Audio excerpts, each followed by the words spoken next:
হ্যাঁ, আজকে আমি এবিটিএ টেস্ট পেপারে 2024-25-এর যেটা আছে, তো এইখানে আমি করেছি 208 আর 217 লিখে দে তো, 208 আর 217। আমি এখানে অ্যান্সারগুলো করে দিয়েছি। যেগুলো রিপিট আছে সেগুলো আর করিনি, যেটা লজিক আছে সেটা আমি বুঝিয়ে দিচ্ছি। এই যে এই ছকটা এই জন্যই করেছি কারণ অনেক পেজে কখনো ট্রিপল বারের সূত্র দিচ্ছে, কখনো হর্স ওয়েট দিচ্ছে, কখনো ভেলের দিচ্ছে, ওই জন্য আমি এটা একটা জায়গাতে করে দিয়েছি।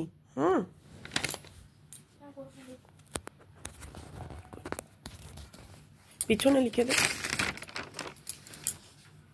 এই যে 217 পাতা,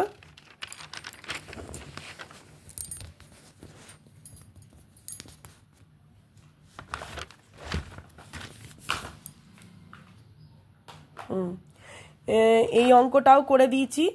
এই যে এর মান বসিয়ে, শুধু মানটা আমি বসিয়ে নেব, দিয়ে আমি তারপরে কি সূত্র হচ্ছে, মানে পূর্বগ যদি সত্য হয়, অনুগ যদি মিথ্যা হয়, তবে বচনটির সত্যমূল্য কি হয়, মিথ্যা হয়। তারপরে যেমন টি আছে সেই টিটা বসিয়েছি, তারপর ডট টি, তাহলে এ ভেল টি মানে একটা বিকল্প সত্য হলেই সত্য, বাকি সব মিথ্যা, তাহলে T dot T equal to T. এটাও করে দিয়েছি যে ভেন চিত্রের প্রকাশ করো। আমি প্রথমেই বলেছিলাম অগুলোকে প্রথমে না ধরে প্রথমে আমি এ বচনের সূত্রটাকে ফেলবো, তারপরে আমি বলেছিলাম যার মাথায় অ থাকবে সেখানে একটা করে বার বসবে, তাহলে এখানে এস এর মাথায় বার বসলো, এখানেও পি এর মাথায় বার বসলো। তারপরে কি হলো, যখনই দুটো বার হয়ে যাবে তখন সেই বারটা কি হয়ে যাবে, কেটে যাবে। তাহলে আমার কি হলো, S bar P equal to 0, তাহলে এস বার পি এর ঘরটাতে আমার কি হবে, ভেনটা হবে। ঠিক আছে,